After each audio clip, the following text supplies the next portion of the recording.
Have you ever wondered what really happened to the tribes Rome conquered? Not the sanitized version carved into monuments or praised in textbooks, but the truth the chroniclers of the time whispered with shaking hands? Imagine this. You're standing on the edge of a Roman encampment, the night thick with smoke and silence, when a question begins to gnaw at your mind. What if the mightiest empire of the ancient world didn't just defeat its enemies, but dismantled their very existence in ways too disturbing to survive the official record? That question is the crack in the facade, the first glimpse into a world where victory was not measured by battles won, but by identities erased, languages silenced, and entire peoples repurposed into the machinery of an empire that fed on submission. Rome loved to call itself the bringer of order, the architect of civilization, the guiding light that lifted barbarians into the realm of greatness. But beneath the marble, beneath the triumphal arches, and the carefully curated chronicles, there existed a darker truth, a truth forged in blood, fire, and the cold precision of a system engineered to break not just bodies, but entire cultures. As you step into this story, the ground itself feels unstable, as if buried beneath it are the remnants of voices Rome never intended anyone to hear again. Those voices belonged to people who once had their own gods, their own traditions, their own sense of belonging, until the Roman legions arrived with a different plan. And here's the unsettling part. This wasn't chaos, and it wasn't rage. It was procedure. Rome perfected the art of turning conquest into transformation, and transformation into obliteration. What happened to the Gauls, the Dacians, the Judeans, the Britons, and dozens of other tribes wasn't erased by accident. It was buried because it revealed the empire's true engine, an engine fueled by domination so complete that even contemporary writers struggled to describe it without trembling.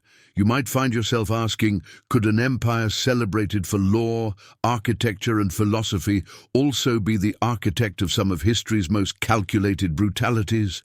The answer is far more unsettling than you expect. You're about to walk into the shadows Rome left behind. As you do, think about your own reaction to what is unfolding.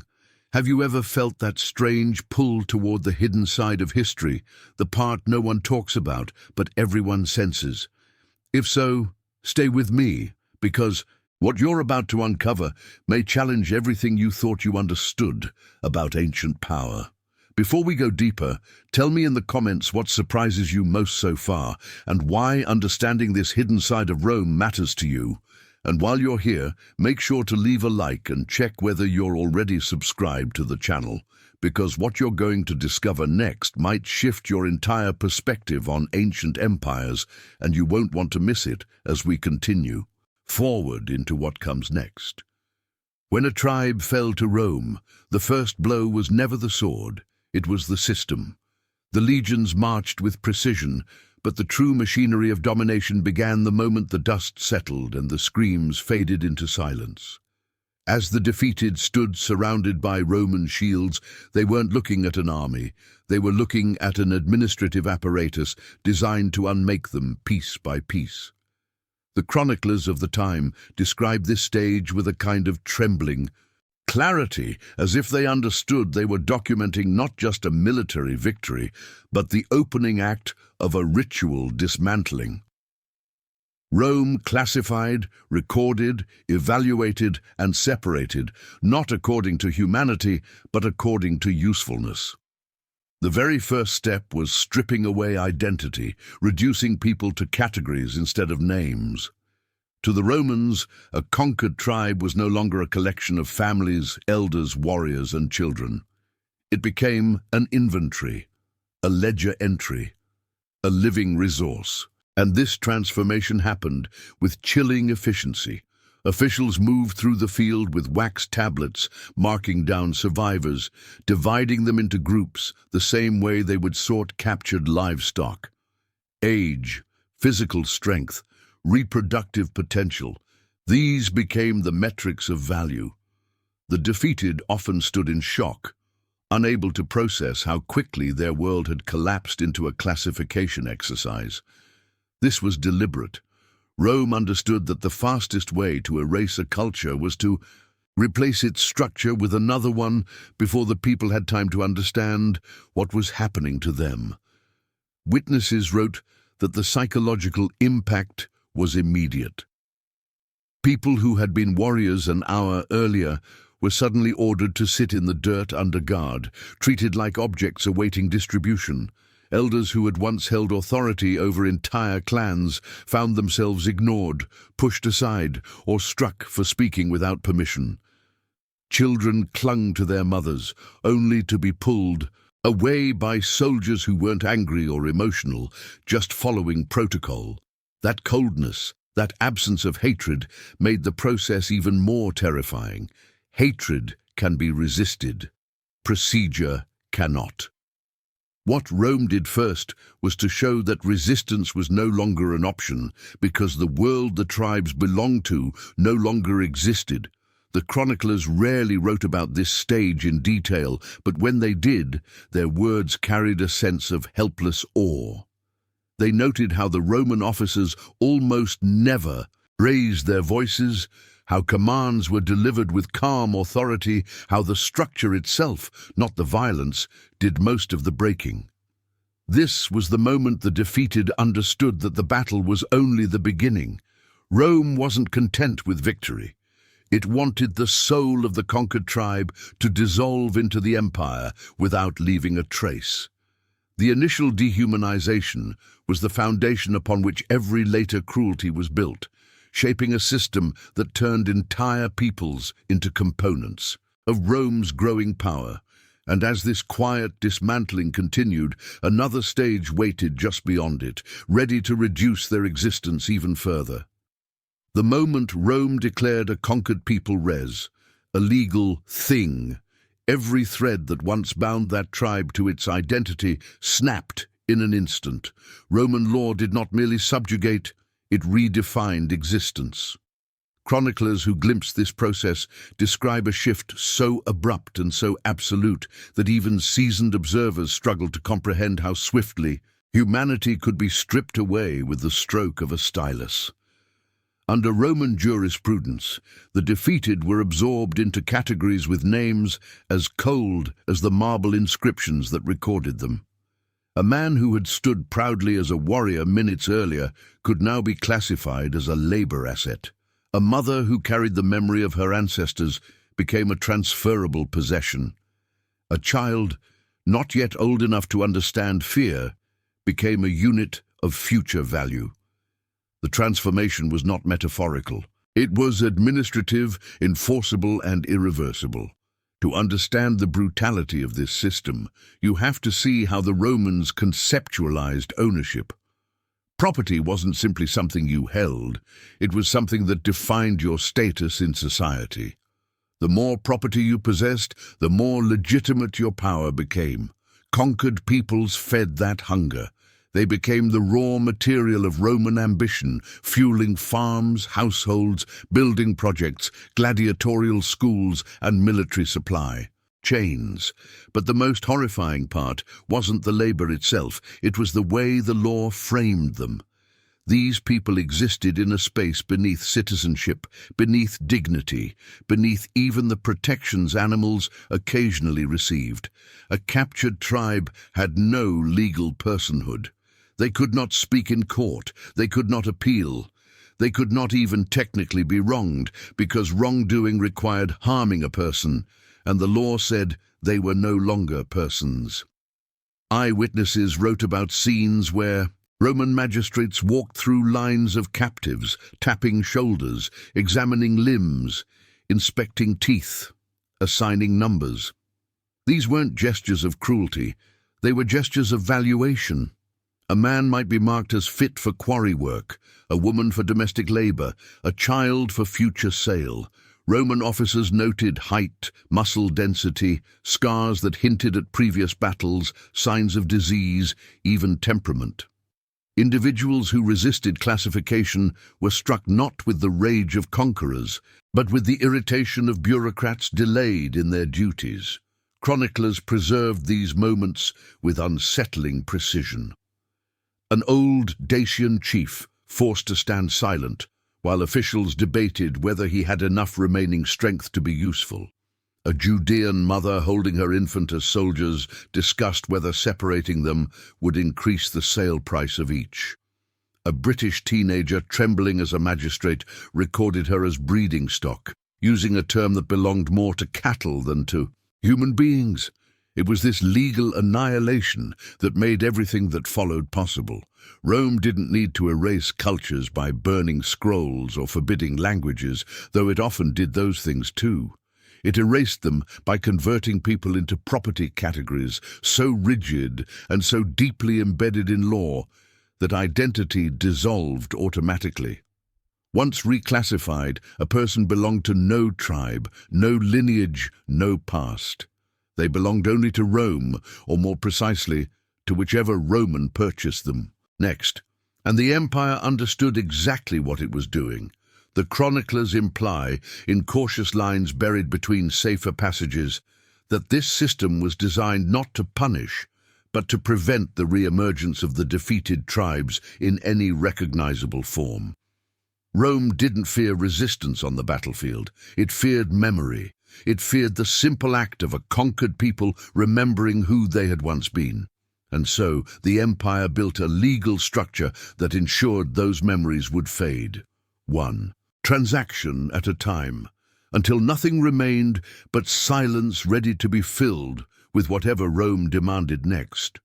Once the conquered tribes had been stripped of their legal personhood, Rome moved them into the next phase of domination, a phase chroniclers described with a mixture of awe and dread.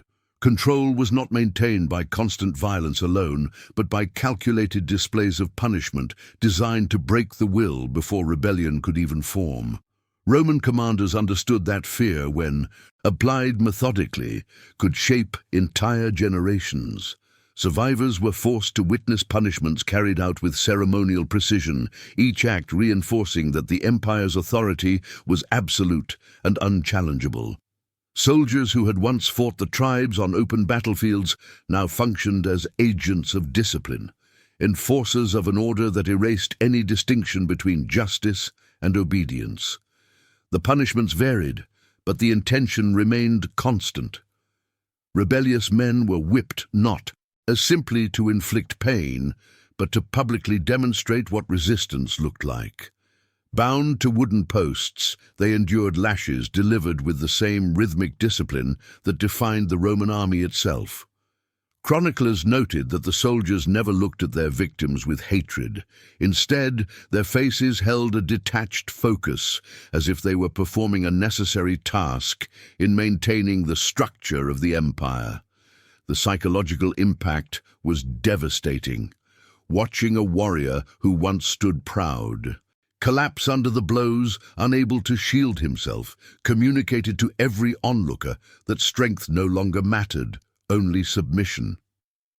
For women, the punishments were often even more calculated. Rome understood the symbolic power of women within tribal cultures, so targeting them had a ripple effect that reached deep into the surviving community. The chroniclers wrote, often in carefully veiled language, about humiliations carried out in front of male relatives to sever the bonds of familial protection and authority. Elders, once pillars of tribal identity, found themselves powerless, their inability to intervene turning into a living symbol of the tribe's new reality. Children were made to watch the punishments, absorbing fear before they ever learned courage. Rome didn't just defeat one generation, it prepared the next to accept its place without question. The most terrifying aspect of these punishments was the predictability. There was no chaos, no improvisation. Everything followed rules established long before the tribe had ever encountered Rome. Fleeing captives were executed at set distances from the camp, a detail noted in military manuals. Theft was punished according to strict categories with escalating severity. Acts of defiance, even small ones, were met with swift retaliation. because Rome believed that letting a single challenge go unanswered planted the seeds of future uprisings. Chroniclers observed that the survivors learned these rules quickly, not from instruction, but from watching others fall beneath them. And yet beneath the surface of this order, a darker layer persisted, a sense that Rome's punishments were not merely enforcing discipline, but performing a kind of ritual domination. The defeated were not just being controlled, they were being reshaped. Their fear became Rome's guarantee of stability, their silence the foundation on which new settlements, roads, and military outposts would rise. Punishment wasn't the end of their suffering. It was the tool that shaped everything that followed, preparing them for a life where resistance no longer seemed imaginable. Before we continue deeper into what awaited these survivors, tell me in the comments, what part of this system of punishment strikes you as the most revealing about Rome's true nature? Your perspective adds depth to this exploration, and I want to hear how this hidden side of history impacts you so far.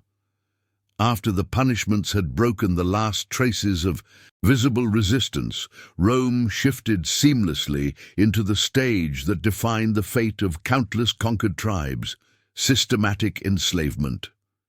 Chroniclers described this transition as almost eerily smooth, as though the violence of conquest merely opened the door to a far more enduring form of control. The captured were no longer rebels to be suppressed, but resources to be allocated. Roman administrators, trained in the quiet brutality of imperial logistics, moved through camps and provisional holding, areas with the same efficiency used to distribute grain or weapons. Their duty was not to judge or negotiate, but to sort, label and disperse living human beings across the vast machinery of Rome.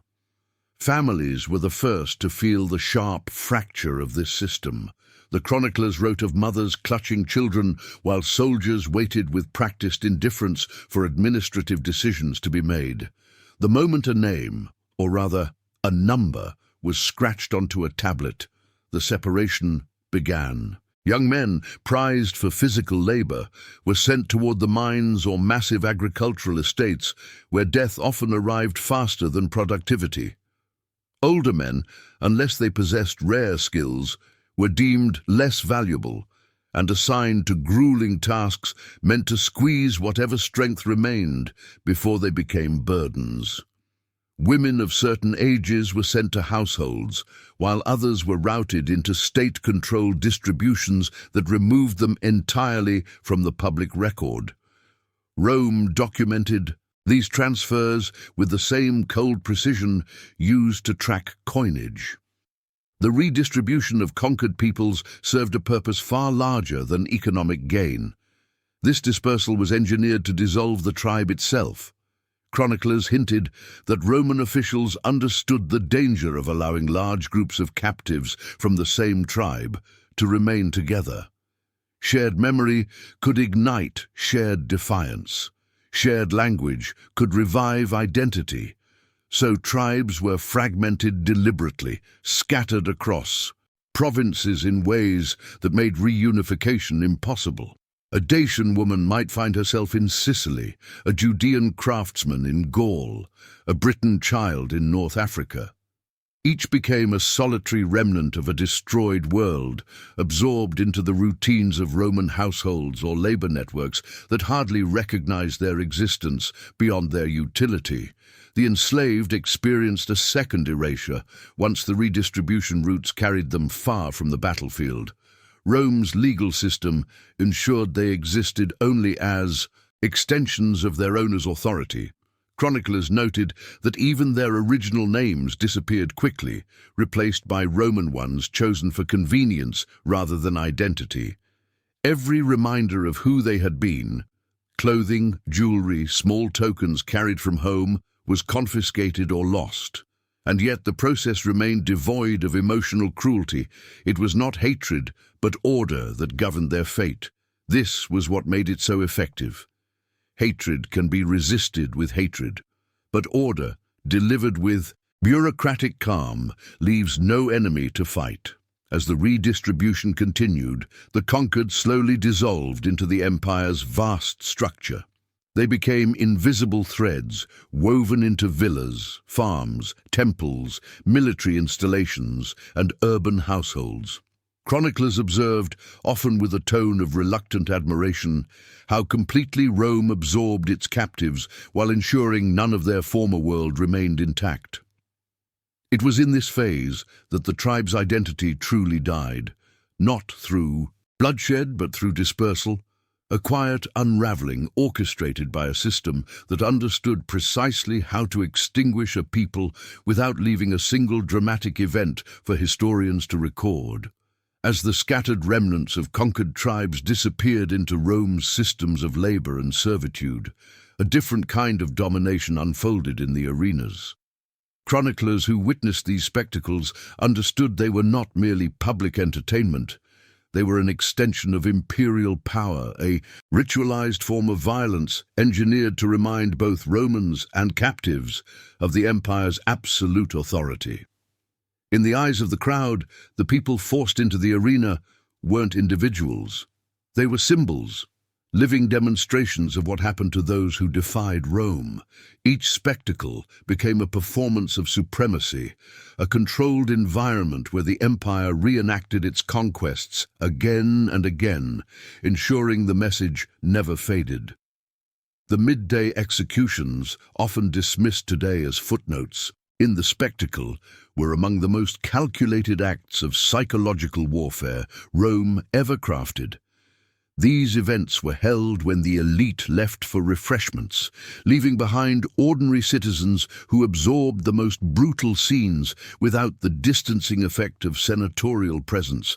Chroniclers recorded how prisoners condemned for minor or fabricated offenses were dressed as mythological characters, forced to reenact legends that ended in death.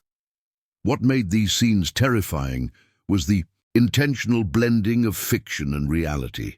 A man cast as Orpheus wasn't simply mauled by an animal. He was consumed while a scripted story played out around him. A woman forced to embody a tragic figure from myth didn't die by chance. Her death was orchestrated to mimic a tale every Roman child grew up hearing. Rome used these performances to transform violence into narrative, embedding punishment in cultural memory. The audience cheered because the stories were familiar, but beneath the entertainment lay a calculated reminder. Resistance to Rome was not just futile, it was theatricalized, ritualized, and repeated until it became part of public consciousness. Chroniclers noted how survivors of conquered tribes, already broken by displacement, were sometimes forced into the arena to face death before tens of thousands. Their bodies became set pieces in an imperial drama designed to erase any last trace of their identity. In those moments, the tribe's existence was reduced to a brief spectacle within Rome's larger story, a final humiliation watched by a crowd that often didn't know or care who the condemned had once been. But the brutality extended beyond the prisoners. The crowd itself was shaped by these events. Chroniclers wrote about the subtle shift in Roman citizens who attended the games regularly. Violence normalized itself. The boundary between human suffering and public amusement blurred. Rome understood that a populace accustomed to watching the destruction of enemies was easier to rule, less likely to question imperial authority, and more willing to accept cruelty as the natural expression of power. The empire didn't need to silence dissent if it could train its citizens to find pleasure in domination. The games became a civic ritual, a collective affirmation that Rome, not the conquered tribes, defined the rules of existence. And beneath the arena, in the dark corridors where the condemned waited, the psychological cruelty was even more profound. Chroniclers described the echoes of the crowd filtering downward, a constant reminder that whatever dignity the captives once held had been consumed long before the beasts or blades touched them. Rome had engineered a world where violence became spectacle, spectacle became culture, and culture became a weapon. In that cycle, the tribes who once fought proudly vanished into scripted deaths and fleeting cheers, absorbed into an empire that perfected the art of making cruelty feel like tradition. Among all the losses suffered by the conquered tribes, the fate of their women was the most deliberately concealed. Chroniclers of the time wrote around the subject rather than through it, leaving gaps in their narratives that feel heavier than the words they dared to include. Roman administrators were meticulous when recording the redistribution of labor, the allocation of prisoners, and the deployment of slaves across the empire. But when it came to the women taken during conquest, their accounts became discreet, coded, or entirely absent. That silence reveals more than any detailed record ever could. It points to a system of exploitation so intimate, so embedded into daily imperial life, that documenting it openly would have risked moral reflection in a society that preferred not to look too closely at its own mechanisms of control. To the Romans, a captured woman held a unique value. She was a symbol, a resource, and a tool of domination. Chroniclers noted that Roman officers assessed them with a kind of quiet calculation that stripped away every trace of their former identity. Beauty, age, demeanor, signs of resilience or defiance, each factor shaped their trajectory within the empire. Those deemed suitable for elite households were transported with care, not for their well-being but to ensure they arrived intact. Others were funneled into state-managed groups, destined for functions that chroniclers only hinted at, their sentences wrapped in vague phrases like designated service or reassigned to private quarters. These euphemisms concealed realities that were widely known yet seldom acknowledged. One disturbing pattern appeared repeatedly in reports from frontier provinces. Women taken from newly subdued tribes were often separated from the rest of the captives, relocated to outposts where military garrisons operated with minimal oversight. Chroniclers who visited these regions wrote in cautious tones about quarters reserved for non-citizen women, describing them as administrative necessities for the morale of stationed troops. The language was clinical, but the implications were unmistakable. These women were not merely enslaved. They were absorbed into a system designed to use them as instruments of discipline and reward, reinforcing the hierarchy Rome imposed on both captives and soldiers. Their lives became tied to the routines of men who viewed them not as individuals, but as extensions of the empire's authority. Some women were transported to the great cities, where their existence became even more invisible. Within urban households, they blended into the architecture of domestic labor, their origins forgotten, their languages swallowed by the noise of Roman streets. Others vanished into institutions connected to temples, estates, or entertainment complexes, their presence acknowledged only through economic records that listed them as expenditures or assets.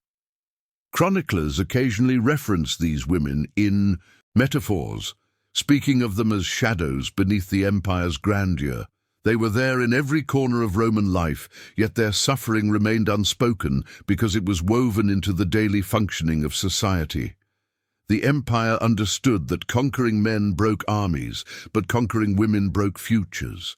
By reshaping the lives of these women, Rome reshaped the generations that might have risen from them. Children born into slavery belonged not to the tribes, but to the empire, severing the ancestral chain that defined identity.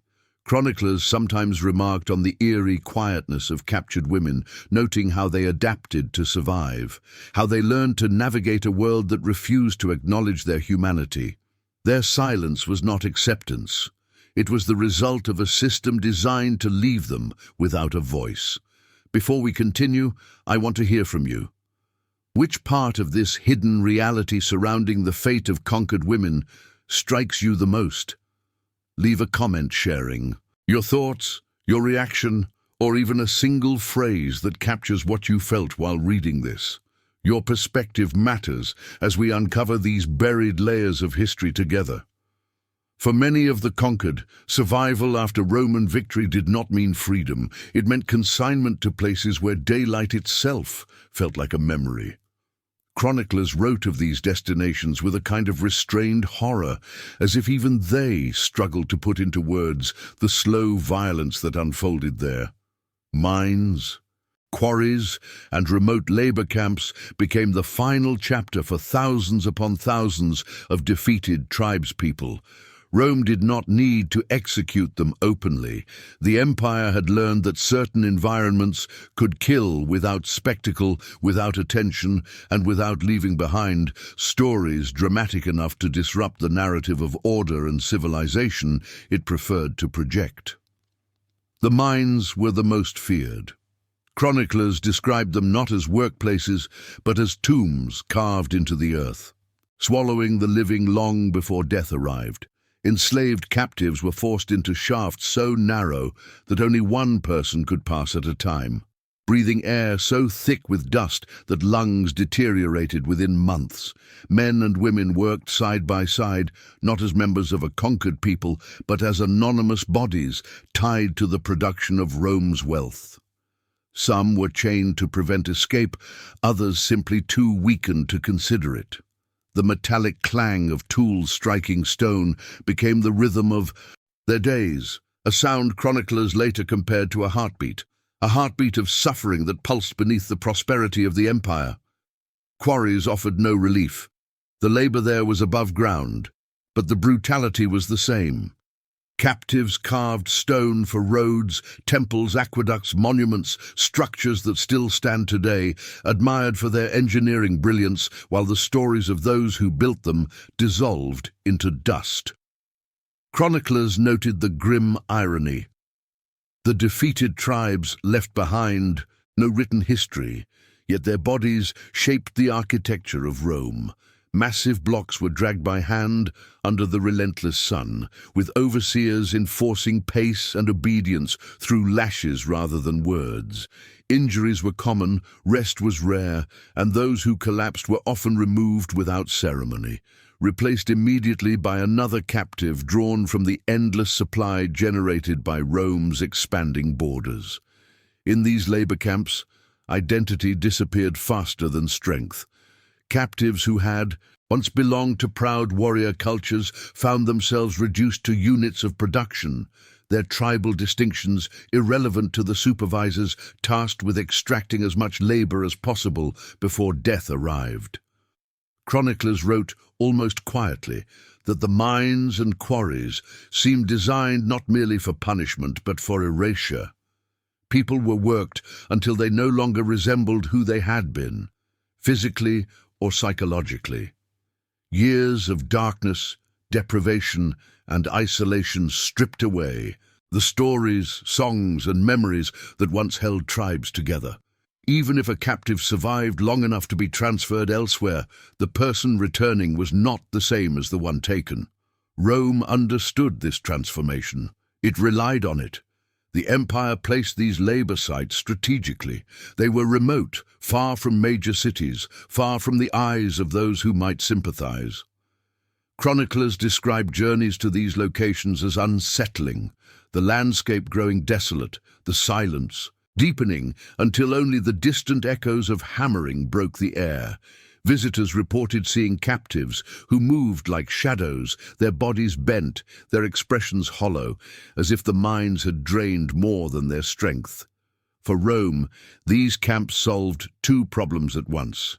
They fueled the empire's insatiable appetite for resources, and they ensured that the conquered tribes, once fierce and united, dissolved into isolated fragments with no hope of resurgence.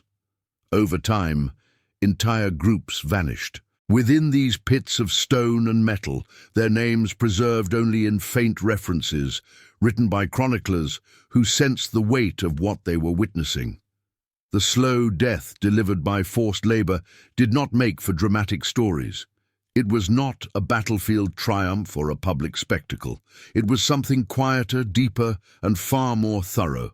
a methodical fading engineered by an empire that understood how to make a people disappear without leaving behind a single moment for the world to remember. Rome did not rely on force alone to maintain control. It relied on memory, specifically the manipulation of it. Chroniclers of the era noted that Rome's true genius was not its legions, its engineering, or its administration, but its understanding of fear as a long-term investment. Violence was only the first layer. The lasting layer was psychological, carefully cultivated through policies designed to make rebellion feel not only dangerous, but unimaginably futile. For conquered tribes, the realization that Rome's reach extended far beyond the battlefield became the heaviest burden they carried. Terror was not an episode, it was a structure built to outlive the moment of conquest and shape the generations that followed. One of Rome's most effective methods was the calculated display of consequences in territories newly brought under its control. Chroniclers describe the aftermath of uprisings with language so stark it seems carved rather than written. Rows of crucified rebels lined major roads. Heads of resistance leaders were displayed at city gates. Entire villages were emptied, not because Rome needed the space, but because the sight of abandonment, the silence of a place that once held life, served as a warning far louder than the clash of swords. These acts were not random brutality. They were messages, highly visible and strategically placed, ensuring that every passerby could imagine their own community meeting the same fate. But Rome did not always need dramatic gestures. Chroniclers noted that subtle terror, woven into daily routines, was often more effective. Tax collectors, accompanied by small military escorts, reminded people of the empire's presence at seemingly harmless moments. Patrols through marketplaces emphasized that no space was truly private. Legal penalties for minor infractions were intentionally disproportionate, reinforcing the idea that Rome saw everything and punished anything. Even Roman architecture played a role. Forts, roads, and watchtowers weren't just infrastructure. They were symbols, physical reminders that the empire was always watching, always calculating, always ready to enforce its will. For the defeated tribes, this pervasive atmosphere of control created a reality in which rebellion seemed not heroic, but hopeless. Chroniclers wrote of whispers traveling through villages, tales of distant tribes who had attempted resistance only to be erased from the record. Fear spread faster than Roman soldiers could march. The empire didn't need to crush every uprising, it only needed enough examples to keep most people from daring to try. Rome weaponized memory by turning past rebellions into cautionary epics, stories that warned not of glory, but of complete annihilation. Tribal elders who might once have encouraged defiance instead urged caution, knowing that a single mistake could doom their people entirely. Yet the most devastating element of Rome's strategy was its ability to make fear seem normal. Chroniclers noted how quickly conquered populations adjusted, how daily life continued under this weight, how the presence of Roman authority blended into the background like the horizon, inescapable, unquestionable. Children grew up knowing nothing else. Their parents' stories of freedom began to sound like myth. Over time, the psychological landscape shifted so deeply that rebellion no longer felt like an option. It felt like a legend from another era, detached from the world. Rome had created, through these layered tactics, spectacle, architecture, law, rumor, and memory, Rome built a system in which terror did not merely enforce order, it shaped identity. The defeated tribes came to understand that survival required not just submission, but silence. And as this silence deepened across the empire, another transformation was already taking place, one that ensured the story of conquest would carve itself into the very foundation of the Roman world. As the decades passed, And Rome continued its relentless push across continents. The consequences of its brutal strategies became woven into the very fabric of the empire. Chroniclers who lived long enough to witness the transformation wrote with a tone that hovered between admiration and unease. They understood that Rome's strength was not built solely on legions or laws, but on the accumulated silence of the tribes it had swallowed. Their lands became Roman provinces. Their labor fed Roman cities.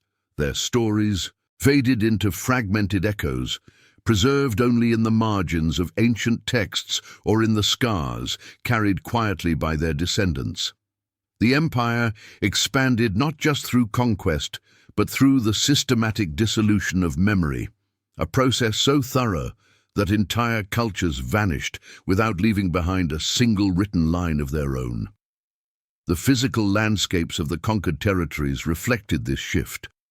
Roads stretched across Europe, North Africa, and the Near East, carved by hands that once belonged to people Rome intended the world to forget. Monuments rose where tribal settlements had stood. Temples replaced sacred groves. Cities grew atop the ruins of villages erased so completely that future generations never knew they were walking over the remnants of entire worlds. Chroniclers noted that this transformation created a strange kind of historical blindness.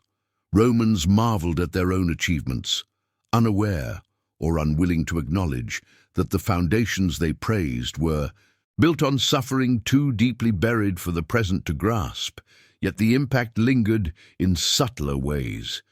Chroniclers observed that regions once fiercely independent now bore the psychological imprint of Rome's long shadow.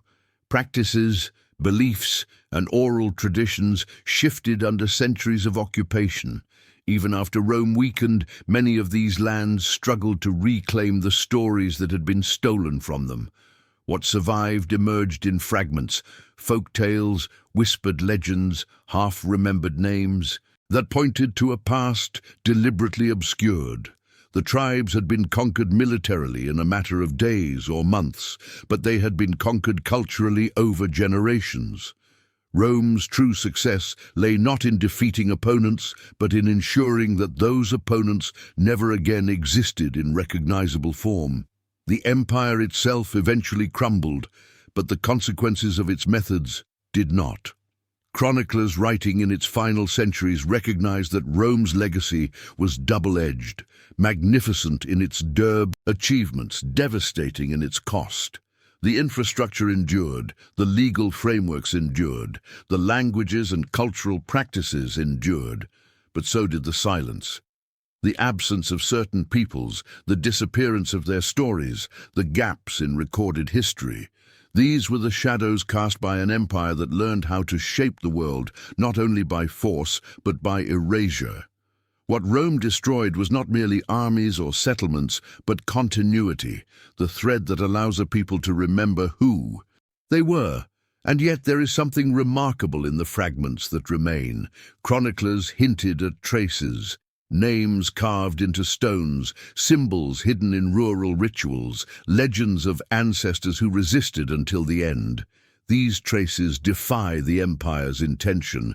They remind us that even the most powerful systems cannot fully extinguish the memory of those who endured beneath them. The tribes Rome tried to silence continue to speak, even if only in faint echoes carried across time. Their stories resurface whenever someone is willing to look past the marble and grandeur to ask what lies beneath. If you made it here with me, I want to know your thoughts. Leave a comment with a simple phrase like, "I'm with you to the end," or anything that shows you felt the weight of this history. And if these hidden truths helped you see the ancient world with sharper eyes, consider subscribing so you can keep uncovering what textbooks leave out. Go ahead and drop a like too. It helps keep these forgotten voices alive. And if you're ready to continue this journey, there's another video waiting right beside this one that expands on everything we uncovered today. Follow me there, and let's keep digging deeper into the past together.